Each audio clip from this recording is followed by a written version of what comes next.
You're live, Madam Chair. Welcome back, folks. This is House Corrections and Institutions. It is Friday, February 1st. Cold morning. One of our coldest in a long time. We're continuing our work on the capital budget. We are on Section 2, which is the Agency of Human Services. We're going to spend some time this morning and also this afternoon on correctional issues and most of the day on their capital requests. And we're going to go over some of their basic requests, some of the easy ones first. And then this afternoon, we're going to get into really doing a little deeper dive in understanding how we might move forward with the replacement of the women's facility. So we're going to be dealing with corrections for the rest of the day. So we are in Section 2, and in the book is on page 35. And I'm going to turn it over to the folks here. We have folks from DOC as well as BGS. And I'm going to start with the Director of Facilities. Welcome. And you can introduce your folks with you and introduce yourself as well for the record. Sure. My name is Matthew Nault. I'm the Director of Facilities for Vermont Department of Corrections. Again, thank you for having me here today. In the room, I have the Chief of Operations, Al Cormier, and some folks from BGS, and I'll let Joe. For the record, Joe Aja, Director of Design and Construction for Buildings and General Services. With me today, we have the Program Chief for one of my program chiefs, Jonathan Griffin. And we also have the Project Manager on this job. This is, I think he was introduced 2-3 years ago, but this is his first time really here for testifying, and it's Kevin White, the Project Manager. We'll be easy on him. I didn't tell him you would be. Speak for yourself, Matt. Just be thankful you weren't finance and management yesterday.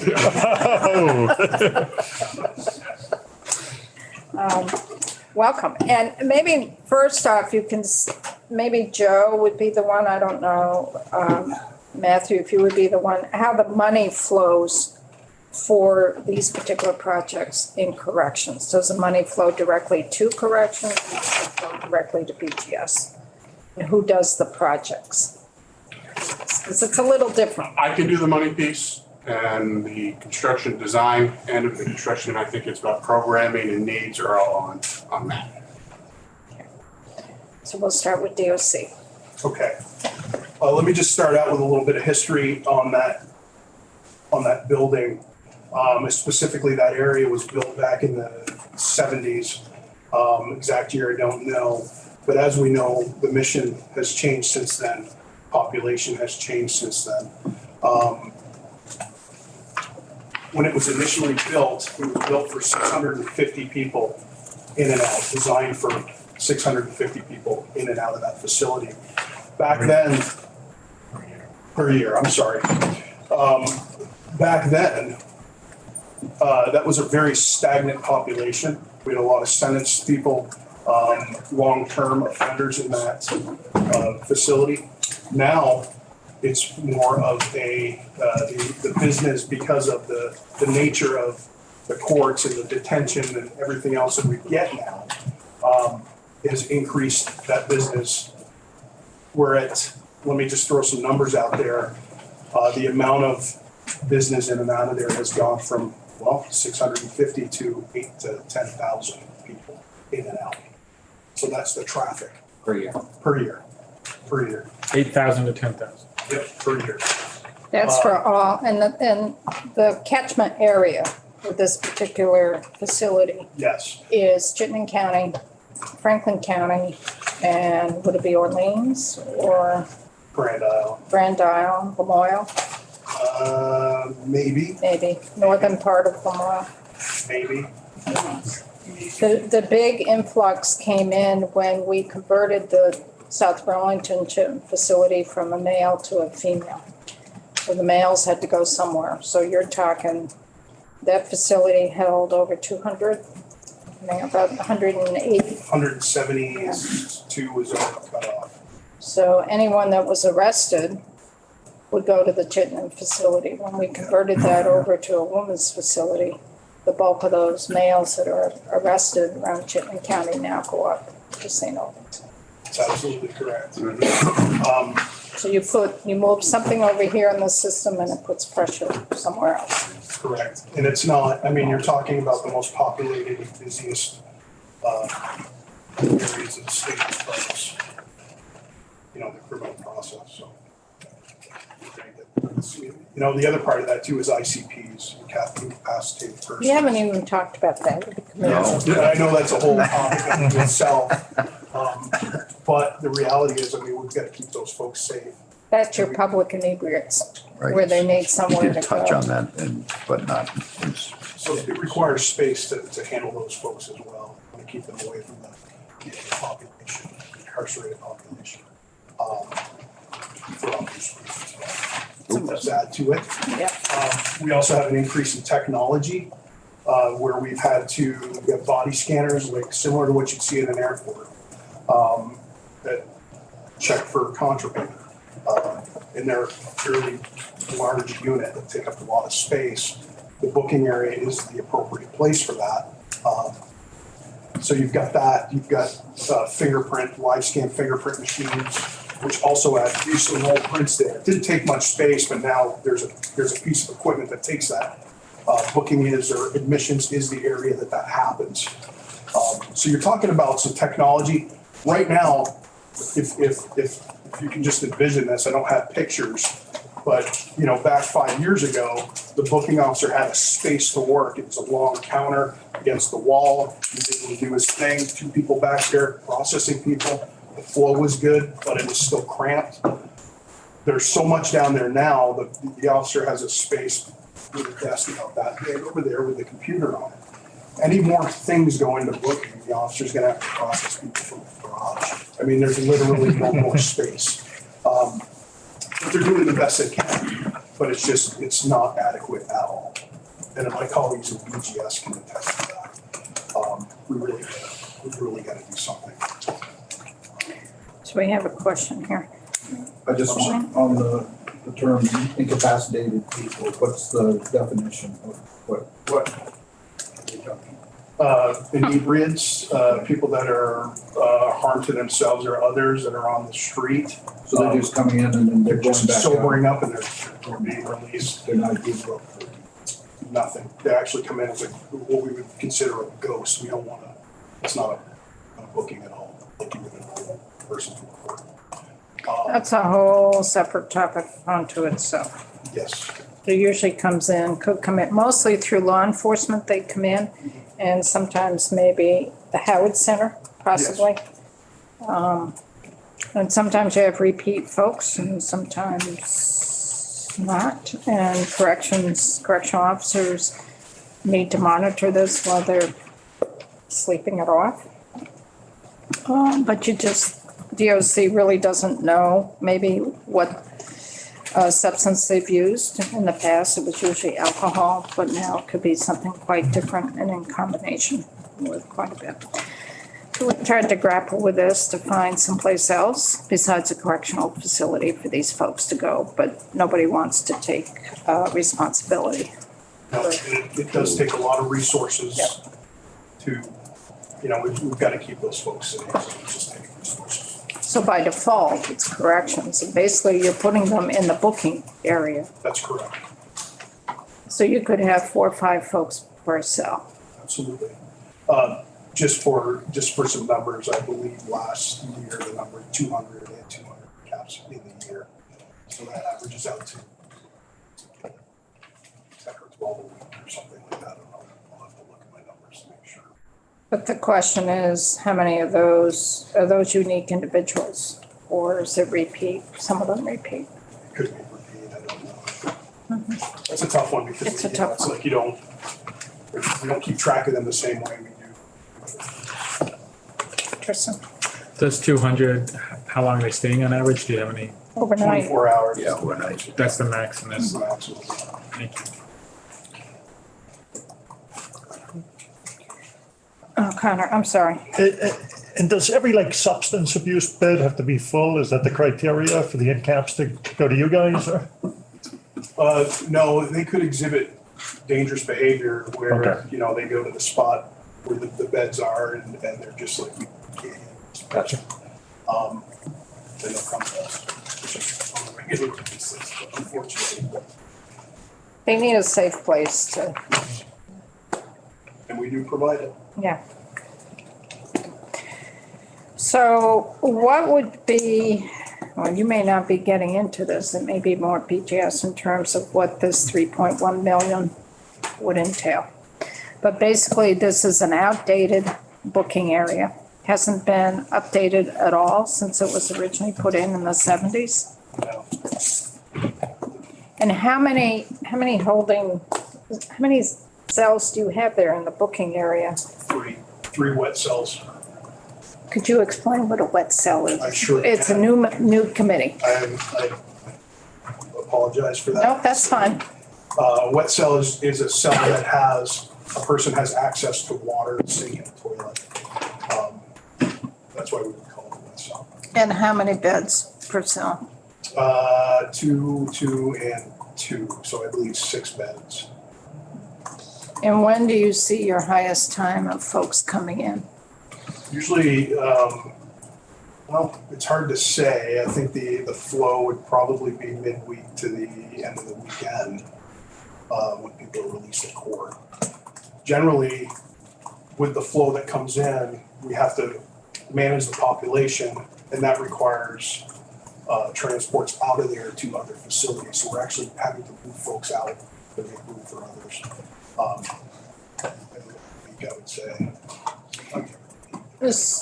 So the area is not used just for folks coming into the facility. The area is used also for folks who may be moving to another facility or coming in from another It facility. could be, but generally the volume of people coming in are Chittenden County. It's the folks from that area that we have to have there for court purposes. We don't want to move a ton of people to another spot and then have to transport them all over the place to get back to that origin. Well, I If we guess, can help it. right. Maybe I missed your question. yeah, I've got, so let me go. Folks who are arrested and come in, do they stay in that booking area until their court date? Or are you putting them in with general population after they've been? We try to process them and put them in with general population. So my other question was, if someone is already incarcerated, they have a sentence, and they're moving to another facility, do they go through the booking area to? They absolutely do, yes. Okay, that was my That's the- question. Yes, I'm sorry, the in and out Yeah. is with any of those folks is through booking. That's the traffic. So if they're moving from facility to facility or coming back, Anybody coming in, anybody going out, for any reason. And that, again, the 8 to 10,000, that's the numbers, right? That's the numbers. in and out. A lot of traffic, high traffic area. Wayne and then Chip? So anybody from somebody that's drunk to a murder suspect, everybody goes into those 6 beds. They may not stay in those beds, they may be processed and sent through, but yes. You might have somebody in the facility going to court for just a day, and then they come right back. So I mean, those are included as well. They would not use the beds, they'd already have a bed inside. So how congested is it? I mean, how often do you have those all full and just simply don't have the capacity in booking? You have to move somebody someplace else. That's a good question. I couldn't answer that. I'll add to Al? that. Most weekends, those beds are full with additional people sleeping on the floor. That's true. Yes. So we do have, there is a capacity issue where the intake exceeds the number of beds. So where I was going was, what's the need for beds? There are times now when we're seeing an increase in with ICE detainees coming in with upwards of 20 a weekend. Certainly takes the beds, so. So let me understand this correctly. Your booking area is managing ICE, end caps, public inebriates, intakes. Core Yeah. intakes, That's our it. own internal intakes, Yeah. Yeah, that's tough. For the US busiest that's counties tough. in the state. Yeah, US Marshals as well. Right. yeah. Any other questions, Wow. Wayne? Okay. Chip and then Michelle. So will this building be attached, or what's the secure method of moving inmates or defendants from this building to your facility? That's a good question. And yes, it would be in addition to the Okay. existing structure, and my colleagues would Be attached. more about that. Okay. Remodel. And you don't have a body scanner in place now? The plan is to put a body scanner in? We do. Oh, you do? We Okay. I was a little That's taking up some confused. space. Okay. It's just not, space-wise, it's just not adequate for the tools that we need Yeah, to safely do the job, okay. plus the business. Thank you. Michelle? Yeah, I'd like to hear more about the ICE detainees. Who do we have in there? Like, I mean, these are undocumented workers that, like, I didn't know that we kept ICE detainees in correctional facilities. I'd like to hear about that. Yeah, so when they do come, it's generally a very short period of time. And it could be undocumented. It's generally people that are crossing the border illegally, or for the most part, we may not ever know. We just know that they're being lodged legally. But that's, I have a lot of history on these folks, which creates the other. And where do they go after after you've gone through booking, where do they go? So they've been processed in. We wouldn't keep 20 of them down in booking. There may be a couple down there if they look like there may be a risk for some reason, a security threat or what have you. But generally they'll go to a unit, try to get them placed A unit within St. within Albans? St. Albans.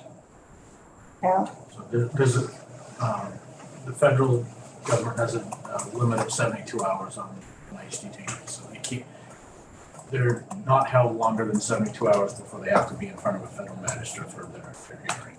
So again, that's the level of traffic is, we're getting a higher increase of that population coming in, but that also means they're going out. And those, ICE can show up in the middle of the night and say, we're taking them, and they're going to Brooklyn to see a federal magistrate. So there's a lot of that in and out, but not long term. So they're just for the ICE population, they're just coming in, being booked, being held until the federal entities come in and move them to the federal structure, which is out of state. You're just holding them, you're just providing a bed for this at length for 72 hours. Troy? Are we required to do that? Is there a reason why federal doesn't just house them themselves? They don't have capacity. They don't have a facility here, Well, right? is that our problem? It shouldn't be. Just like it shouldn't be correctional's problems to deal with public inebriates. Correct. Yes. So, So is there this is not connected with the federal marshals. This is separate, correct? Correct. This is with the immigration entity.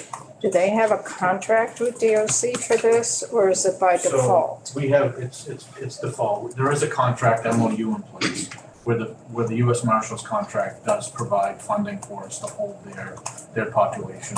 The ICE population is that quick turnover detainees where we do have an MOU that says we will hold them. That we will what? Hold them Hold them. for that short period of time. How often is that reviewed? I don't know, I'd have to look. Have your numbers for ICE increased over time? Yeah, I think so. How about for the US Marshals? I mean, you do have and how many beds do you contract with the US Marshals for? 60. 60. Wayne? So I heard a news report within the past week about traffic across the border. Can you know more about that? About how many times it's increased? Oh, I wouldn't even, not my purview, and I understand.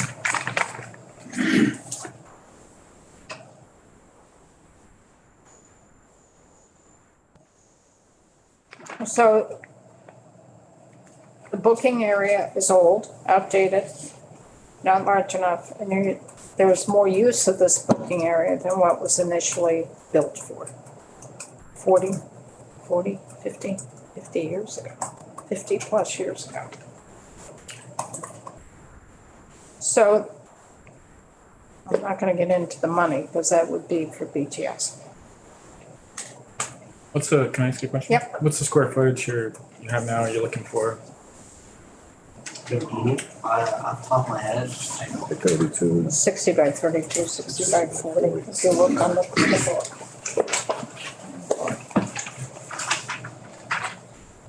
You done, Tristan? Yeah. Eric? This may be more for BGS. Request has been made for 4 million. Governor's recommended 3.1 with possible carry on over. Is this a project that's looking to be started this fiscal year, or listen, the need's evident. The need is evident. Let's make sure we're done with corrections before we put BGS up. Because I think we're getting there for BGS, because my question is a little bit bigger than this.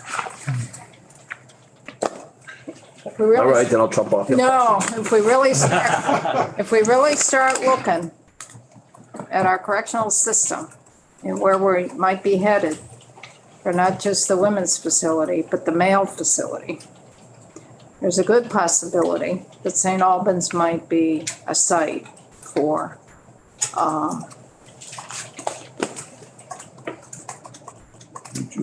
streamlining our correctional services and our facilities for the males.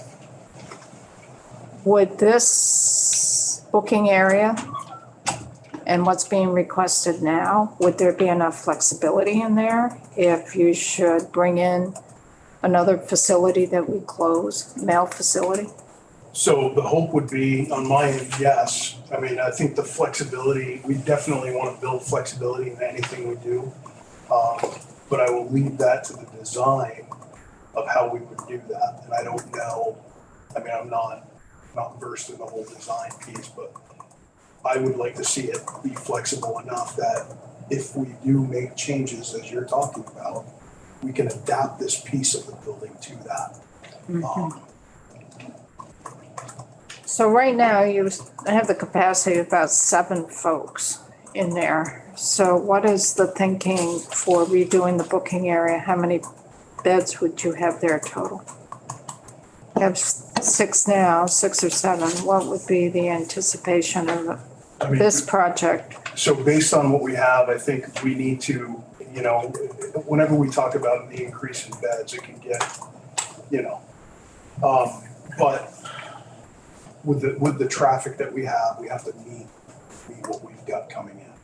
Yeah, you need more beds. We need more beds. In the booking, so is it 14 beds, I think 20? you could easily double the amount and then some, so probably 14. I mean, I don't think we've come to as far as, I know we talked about expansion of the cells that were down there. We can talk about the quantity, just that existing conditions look like we could increase in certain areas if we wanted to rent out the old building and then potentially move the admin stuff kind of out of the way so they can expand the booking area into there.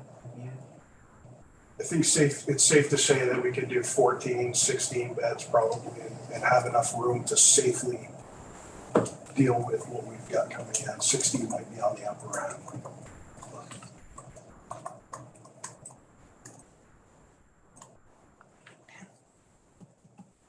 I mean, if you have 5 in caps coming in on a weekend, I mean, you're going to want to have space. We don't want to put people on the floor anymore. I mean, it's not what we should be doing. But again, we don't have a choice sometimes, so we have to do that. So Eric, we'll get into the money piece because some of the money here is for planning and then the bulk of the construction is at FY25. So would the plan be for 16 wet cells? Would they be 2 bunks per room? Is that the plan or? No, I think we could probably expand the size of those cells and have multiple bunks in each one. Okay. Maybe space to house a couple that just have one or two bunks in them, just in case you have a person that's unruly. Yep. And you want to keep them separate from the others. Is the thinking that this would also change the Sally, not the Sally port, but the delivery Yes. with the vehicles? Yeah, For which is security. which also needs to be, it's under space. I mean, it's just not adequate. And I'll say this, I mean, with the amount of people coming in and out, that's vehicles, police vehicles going in and out. So it's totally inadequate. So let's shift to BGS. I don't know if you want to come up to the table here, whoops, before you move, Matt. Not a question, but could we get a copy of that MOU with ICE at some point and maybe just go over that in the future? It's not for today, but Sure. thanks very much. You got it. Thank you. Thank you. Thank you.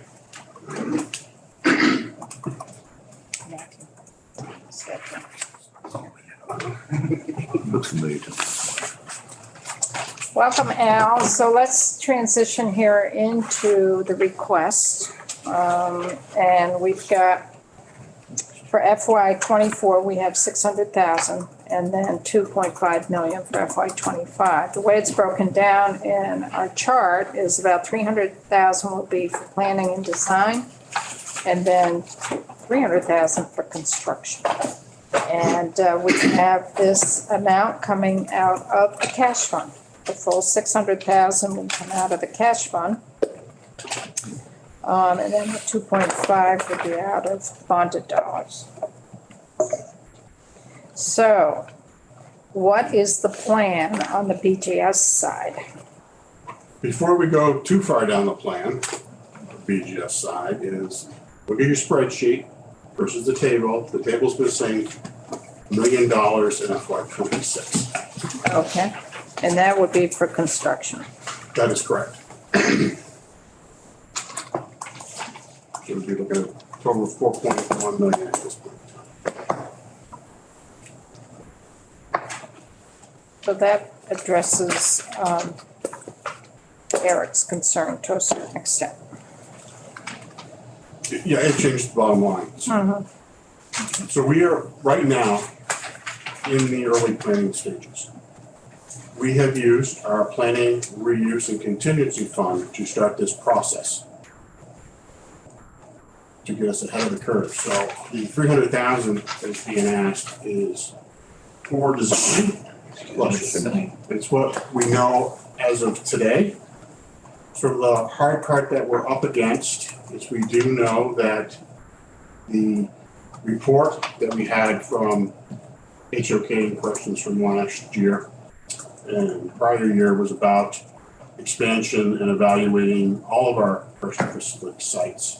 That report, to help steer us in any direction, is still due at the end of the month or something End like of that. February. 28th? February 28th. So that'll help us out a little bit there and as to what direction, because we really don't want to be putting a new renovation in place if that was a complete redo or anything else. However, any new mail facility is going to be years down the road.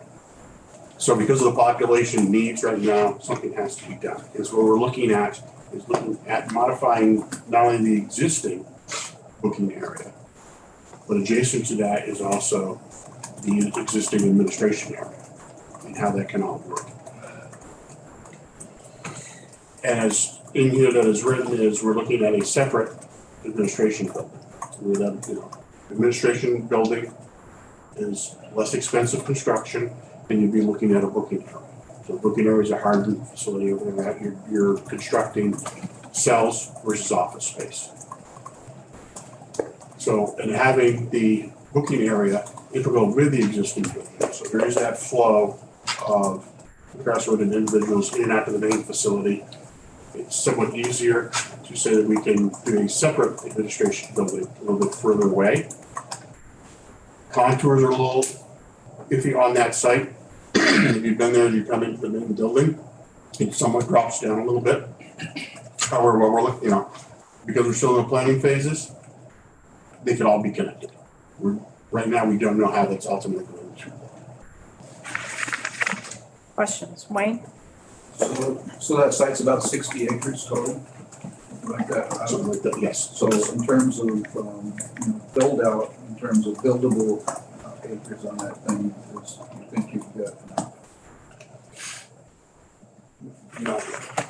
And the reason for the not really is when we overlay A&R's wetland map on top of it, we are surrounded on three sides by wetlands.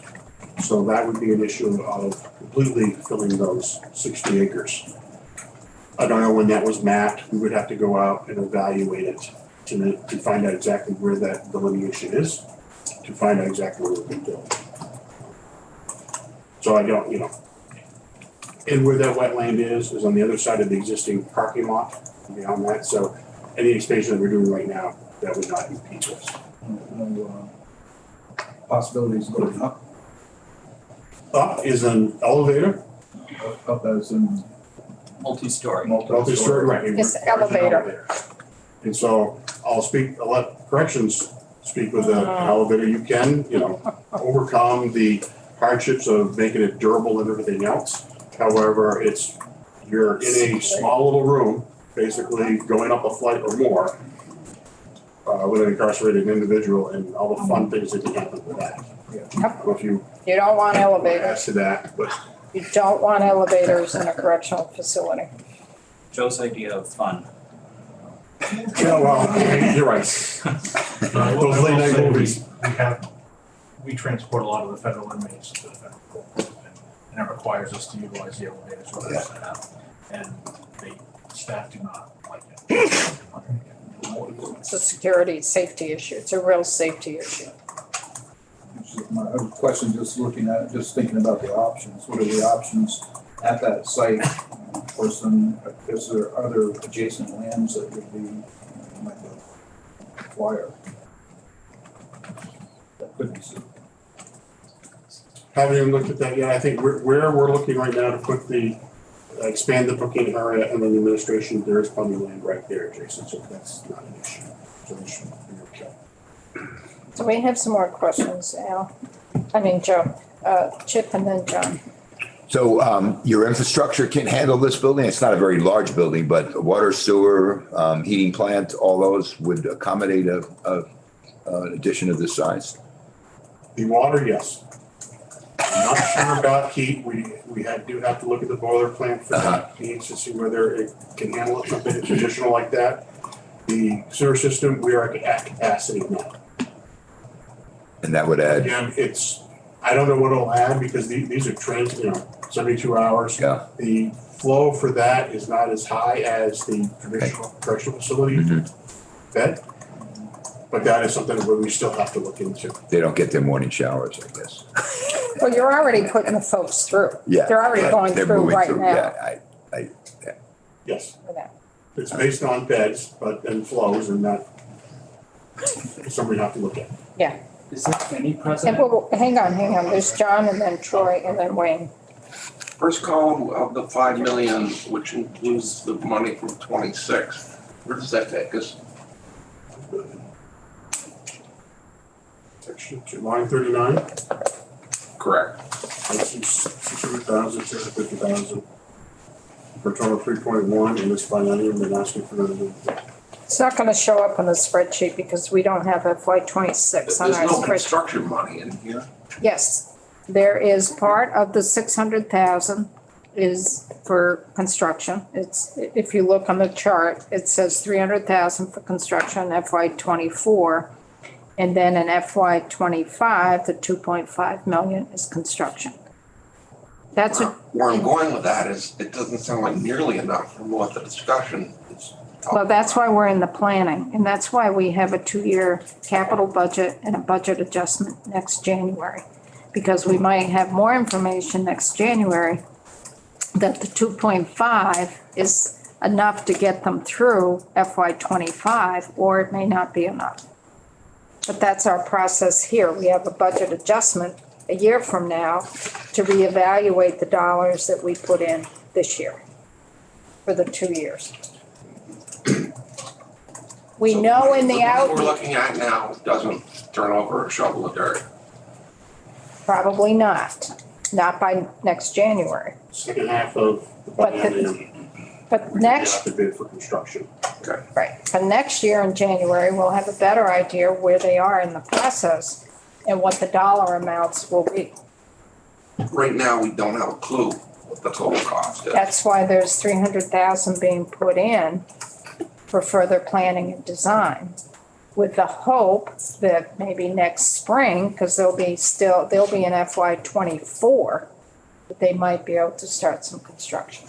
So there's not even a square foot number right now. Correct. Okay. We had to throw a ballpark out. So, and part of that whole process that we can look at is, bringing in a construction manager because of, the supply chain issues that we have, that money can use to start purchasing long lead items. So door frames are quite lengthy to get, timeframe wise. Because they're not your typical office door frames. Troy, Wayne, and Tristan. Is there any precedent for using or requesting federal support when their agencies are so reliant on these facilities? Now, There is. And the U.S. Marshals has offered in the past to assist with funding.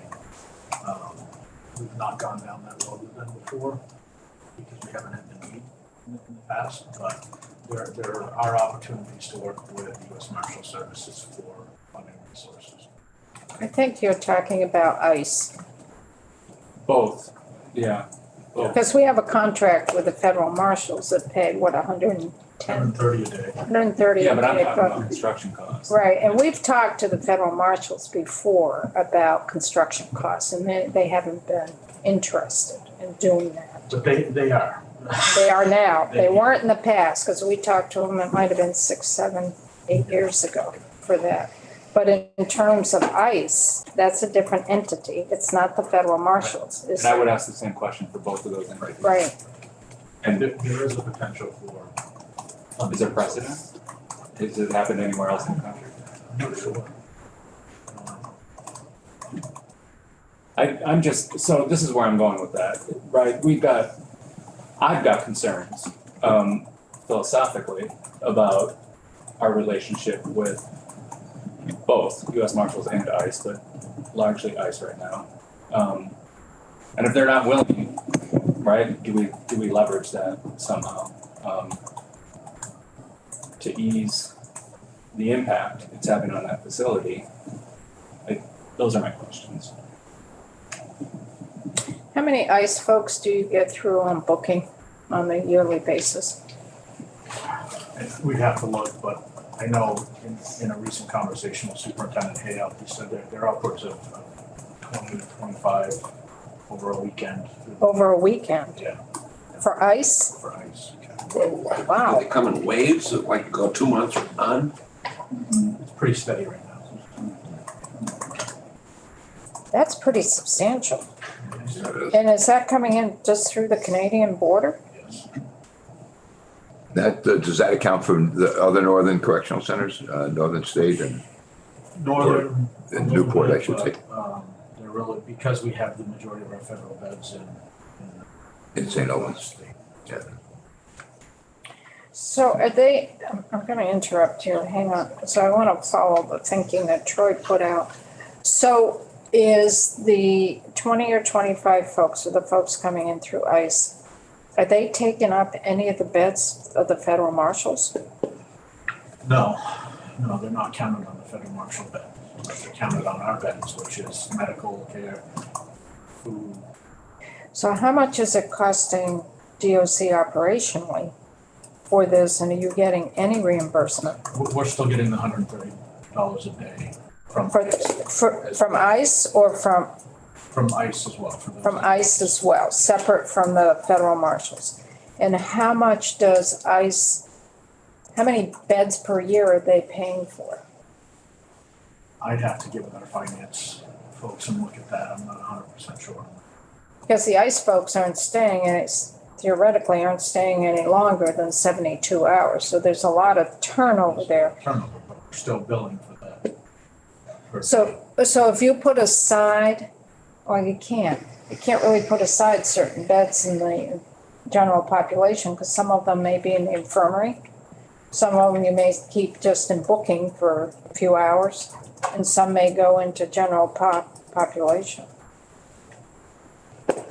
We're not, there's law that prevents us from housing them all together. You can't just isolate a specific group into a specific living unit, so they have to be Spread out. spread out. Is that true with the federal marshals as well? So they're spread out. Puts a lot of pressure on your system. But ICE is paying $130 a day, as is federal marshals. Are they interpreting that $130 a day is just for operational costs? Or are they interpreting that some of that is for building costs? Right now, it's operational costs. Just operational. Okay. Anything else, Troy? Because I intervened, but I wanted to bring that thought out a little further. Wayne, Tristan, Connor. My question's back onto your wastewater. You're not on the St. Albans wastewater treatment facility, so what facility are We constructed, back when we did the addition and additional beds, reconstructed the system. And St. Albans operates in for us. So they operate it? On a day-to-day basis, they operate it, they do minor repairs, no major repairs. There's no building stuff like that. Your water supply comes from the lake? Via St. Albans, yes. So you have the potential to build up capacity? I think for the water is not an issue. We are at capacity on the sewer treatment. But there's enough water to build up sewer treatment has to have water. Yes, yes. So there's enough water capacity to build that water. Tristan and then Connor. I'd like to dig in a little bit more on the inebriates. Is this in terms of the cost of construction, and you think about it, what we're the space we're providing to that individual, is that this hardened space, is it the right space for this population? I would say it's not the right space, and that discussion has been had for a number of years. And there is language that says that there will be a decision made. I think it's been pushed out 5-6 times. We looked at this 10 years ago. Yeah, it should have been 2020 that corrections, or 2019, the corrections was out of public inebriate prisoners. That was extended till 2024. I expect, because there's been no movement, it will be pushed out once again. So corrections continues. Nobody wants to take Softball end all. I wanted to learn more about this. Who do we, There was a report done, when was the report done? 10 years ago, good 10 years ago. But some of us were really concerned about this. And we said, look, this is an inappropriate setting for public inebriates. Maybe it was 15 years ago. Totally inappropriate setting. It's putting too much pressure on DOC. It's a security issue, a safety issue for the person who is the NCAP person, and also for DOC staff. We did an in-depth look at this within the Agency of Human Services. They came out with a pretty comprehensive report of providing NCAP beds throughout the state, but it would entail, could be designated agencies, could be social services agencies around the state to come up to the plate and provide these facilities, and nobody wanted to do it because they're expensive and we couldn't get people to buy in to do it. So by default, the only facilities that are secure are your correctional facilities. So we can look at this again, but I would recommend if folks are really interested, we can dig up that report. It was a pretty extensive report. And somebody, it's going to take a lot of money to implement a system statewide. And the question is, whose budget? Is it the agency of, within the Agency of Human Services? Is it Department of Mental Health? Is it Dale? Is it Economic Services? Is it our designated agencies that are not state-run agencies? Who's going to come up to the plate and provide these? Because that was the issue. That's what really needs to occur. But there's not much money in this. There wouldn't be any reimbursement from Medicaid. There wouldn't be any, it would be all. We have pretty extensive data from 2020, late 2019, 2020, where we were focusing on this pre-COVID with the numbers and the turnover. How many individuals are coming in and out of our facility. It's drastic. It's a lot of folks out there. And to your earlier point, they're not just intoxicated on alcohol. It's a lot of other drugs. Yeah, it used to be just alcohol. We don't know what we don't know what those impacts and effects are going to be. Yeah. But do we know what this costs DOC, or is it just kind of part of the operational? I mean, if you figure out a per bed cost per day, and we're keeping it under 24 hours, you can figure out a pretty general cost on that. 60,000 is a lot, the number that gets tossed around. That would That's per year, per year, so divide by. depending on the facility. You also have $130 coming in. Not for this. Not for this? For this. Oh, No. this is public and immigration, I'm sorry. Yeah, I thought it was. So maybe we can do some digging and Okay. find that report. I think, Phil, we could talk to Becky about this. I think it was a good 10 years ago. I would say it was around 2010 because there was a lot of concern about this. I would say it's around 2010. And we had a pretty extensive report. But you got to find some folks that are willing to come up to the plate and invest the money. Sure, yeah. Well, I'd love to dig into that further. I think I was on the other side with VSEA back in 2010 when that came out. Was it in 10? Yeah, and I just remember, a frontline CEO, it's pretty hard to differentiate somebody who was incredibly intoxicated on alcohol compared to an opiate, and not having that level of expertise to distinguish and put some liability. But question, I'm hung up on the federal beds still, sorry. And maybe we could dive into that later, but I feel like I'm missing something because, I appreciate that they don't have the capacity in state to house this population. Are you talking federal or ICE? Because they're two separate. They're totally separate. Yeah, I think, Federal detainees and ICE is the immigration, it's Right. coming through the borders. Yep. Federal is something totally different where you have a drug raid, Homeland Security's involved, FBI maybe. That's what Sure, federal yeah. marshals is. and I definitely think that ICE number was pretty alarming with the 25 a week there. And I just wanted, they don't have capacity in state, but we're also sending people out of state, Vermonters to Mississippi at the same time. So I appreciate it, but on some level, it's not our problem, How much are we paying for the out-of-state beds per person at the moment? You can't, It's not quite apples to apples. I know. 24, so 24, 30, but it's not apples to apples. No, it's not. So you've got to be careful on that one. 70 a day, 75 a day.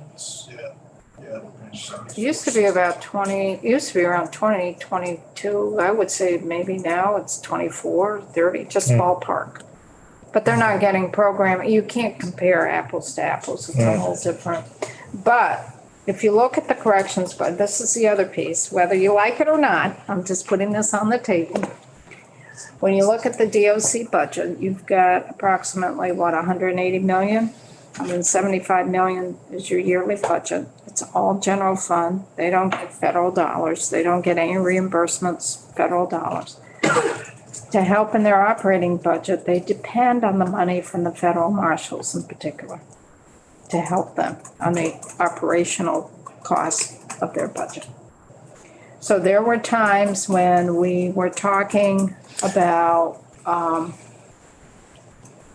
the budget crunch of DOC, and this was a number of years ago. We were talking about extending the contract with the federal marshals for more federal marshals beds to bring in more revenue into the Department of Corrections to help us offset general fund pressure.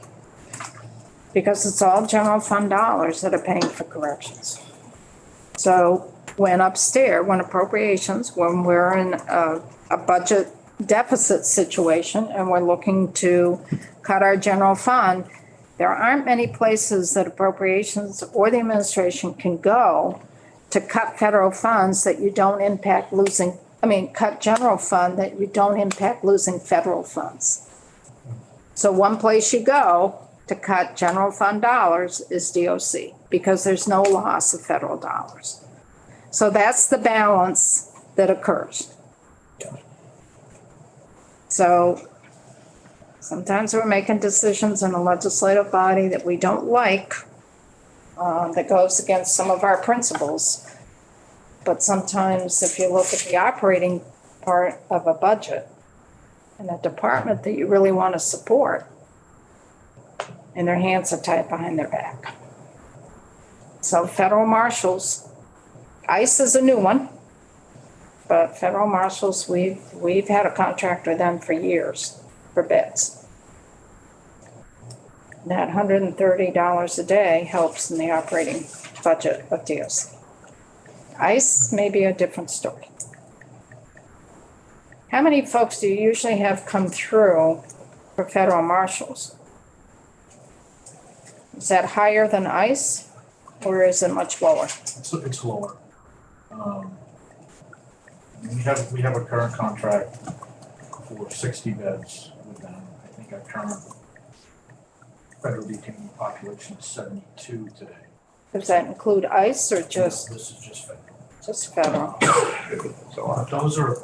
Those numbers are more stagnant because they come in, they're awaiting arraignment, they're awaiting a court date. And again, we can pull that data on how many you can see in the next year. But I know it's not the same stuff that we're seeing yes, detainees right now.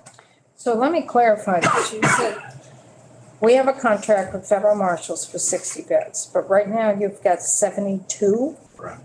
So are you getting any money for those extra 12? Yes. And is it at the $130 a day level? And those 72 folks are spread throughout all of our facilities? Including the women. Including the women. So Connor, did you finish? Oh, I'm all set, thanks. Wayne and then Chip. Circling back to the incapacitated, because it seems to me like we have an intersection with the people that are showing up in emergency rooms and the mental health people that are often involved with drugs. And so it seems like this problem is touching you as well as the hospitals, as well as other facilities. And it seems like a similar issue. It is, and prior to them anybody being lodged as a public inebriator, they must go through the incident cleared by a medical provider in a mental health screener or substance abuse screener before they are lodged. So it is impacting both the medical field and ours, as well as law enforcement who's having to transport these folks around. Maybe the solution here that we should be looking at is a bigger fix to the whole problem. Read the report. We had the fix. Nobody wants to come up to the table. So by default, it's always DOC. We'll get that report. Chip? So out of the 72 federal detainees, there must be a portion of those who have state charges as well and are being held on state charges and not released to the feds until those are disposed of. Is that correct? There's a few of those. Yeah. Yes. So for the federal marshals, do we just hold the detainees? Do we just hold them as detainees? And once they're sentenced, they go into a federal, We'll go to the Bureau of Prisons. so they won't be housed in a Vermont facility. This is just for the detainees while they wait to go Right. to their court. Am I missing anybody? Tristan? In terms of the planning process and the future HOK study, the big future of our facilities, is this process that we're looking to fund would do its best to look at the crystal ball and make this facility, if we built it, as useful for the future as we can? The hope is there, reality probably not, because we don't have the future of maybe a layout for, a new men's facility if it is on that site. So, we're gonna design and build for the now with a thought a little bit to the future. But how you would integrate that, I do not know, because how or where would that expansion take place for the future? So if I can interject. If the women's facility replacement, whatever that may look like, an incarcerated piece, a reentry piece, if it's to be sited at the St. Albans facility, you have to be very, very careful where you plunk it on that acreage so that it doesn't hinder any future expansion of the male facility. And you don't want those two facilities to be able to see each other. You want them separated visually and possibly even access-wise. So you have to be really careful if we go forward with the women's replacement facility, however that looks like. If it's to go to St. Albans, then that has to be looked at in the context of what do you do with the male facility in the future. So it's not an isolated decision in terms of moving the women somewhere. So you couldn't have the same booking for the men and the women? No. No, not a bit, yeah. No. No. They would be separate. Okay. That's what I thought. God, no. Where's the fun of that? Marty. That used to be the old days in Chittenden when we had 12 women. Oh my God, talk about. Who's a good clairvoyant when you need one? Is this, All you need to do is spend some time in a booking area. You'll see. Done that. is there space to, is there space to expand this facility for the men's? If we sort of using this current footprint, or is that where we're getting into these complicated? That's where you're getting into these issues. Yeah. You can't make one decision in isolation of the other. But there's not room to add beds, add a significant amount of square footage for beds there without looking at the whole site. But we would want to look at the whole site and how that actually would function. And then what comes into that is whether or not the core facility could handle really more beds. Then that includes your medical, your dining, all your infrastructure, even the administration. How does that work when you add more beds? So, and that is deeper into the middle of the facility and off to the one side of it. So that all does come into account where that would be.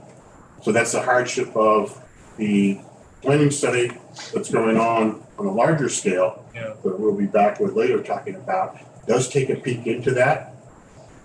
But I do not know how deep they've gone into that. And it's really about squares on a site plan perhaps, or it could be that they may even hint that because of the age of this facility, we're going to replace it. And then that's a whole other way of looking at how you would replace it while you're still operational. But to plan for adding beds right now would be very difficult to take that into account with this addition. Eric?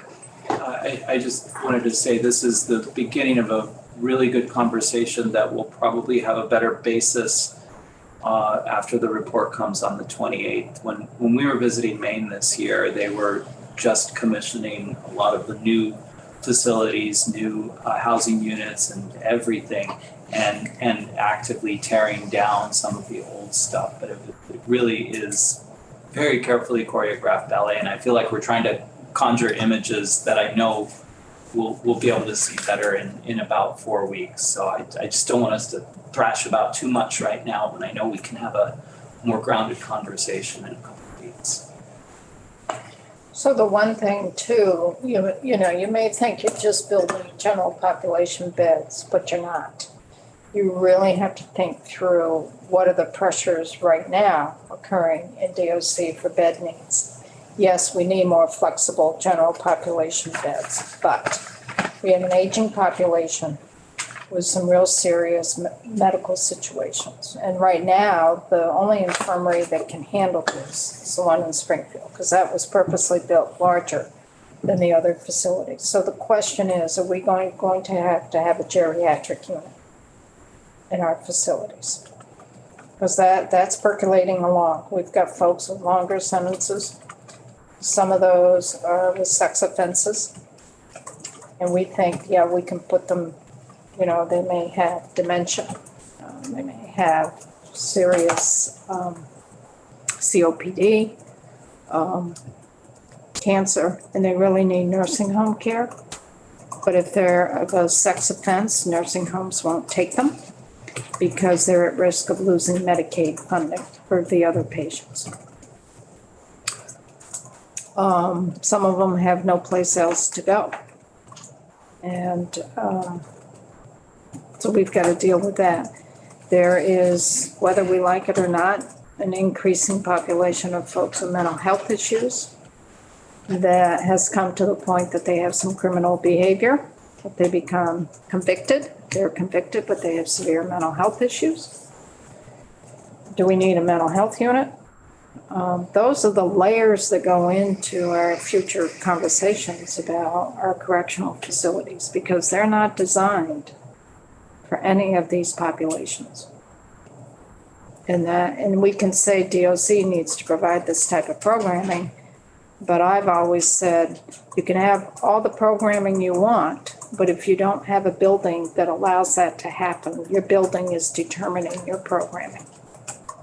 And that's what's happening with our correctional facilities.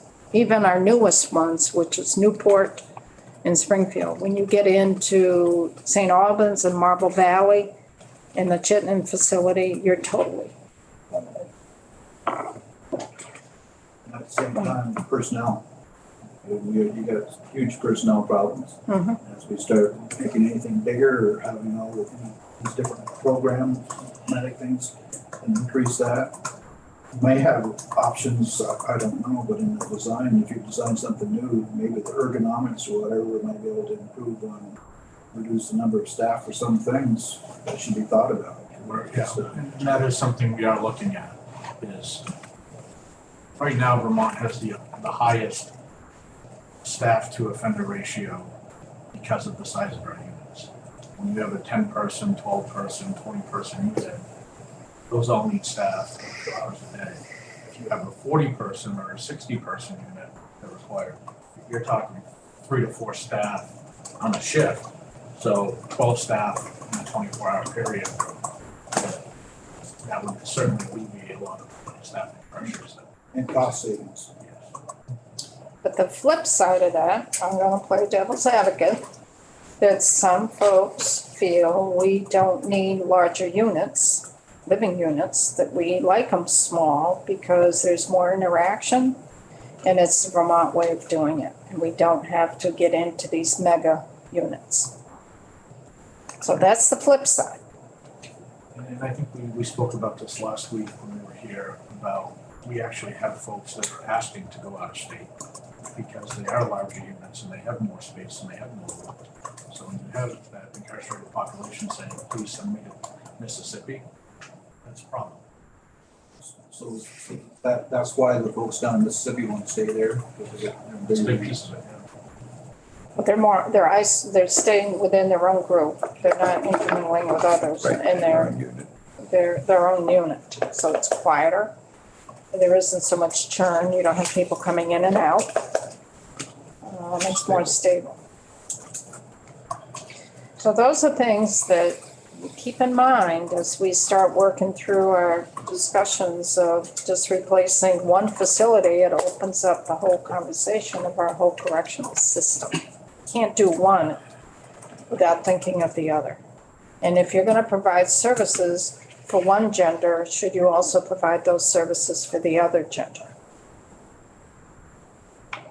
Gotta think about that one too. Because we have, how many folks today? 1,400? And how many of those are women? 100? 101, and then we've got 1,200 men. So, we've got less than 10% of one population And we really have to balance that. Do we limit programming for one gender versus the other?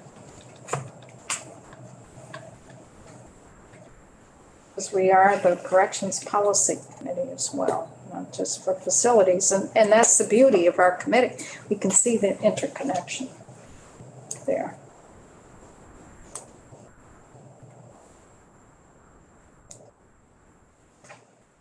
So we got a lot to ponder. And this booking capacity issue is just one little piece, but it opens up the whole. And if we're gonna spend 4 million, 5 million, and then we decide to add on in a few years, what does that imply for the booking area? Do we build it a certain size for what we need today? And then, it's really troubling to hear how many ICE folks are coming through. That's really troubling.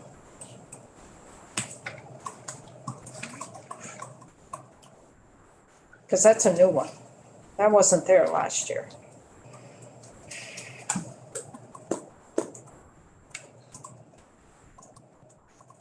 We got some thinking to do, folks. Right? Yes, very good. So that will be the fun of markup. So really, 600,000 is what's being requested for FY '24 for this booking expansion and the admin building. And they might be able to put a shovel on the ground come next spring. That's what the 300,000 of the 600,000 is for. Or they might not be able to. They'll come back next year. They're saying if all goes well, and they want to do what they think they can do, then there'd be actual construction in FY '25, and the first amount would be the 2.1 million. Knowing that in the out years we'll be putting money into. Anything else before we take a short break and move on to 108 Cherry? Madam Chair, thanks to Becky Wasserman. She's so good. Is the Public Inebriate Task Force report for January 2010 the one you were looking for? Yes, we were right on the date. Would you like me to send it around to all of the committee or post it or both? Send it around. What do folks want to do? Send it, Well, I just need it posted. post it. I don't need We don't need a paper copy, No, I mean, do you want it in your email or should I post it as a part of the public record? Both. Both? Okay. Yeah. All right. Make it easier for me. We weren't that was 12, 13 years ago. We're right in the same point now that we were back then. That was a priority then, so you can imagine. Were you weren't on the committee then, either. No, that was fun. Anything else? I have nothing. Okay. Thank you, folks. Thank you. I'm sure we'll be in contact at some Thanks, point. guys.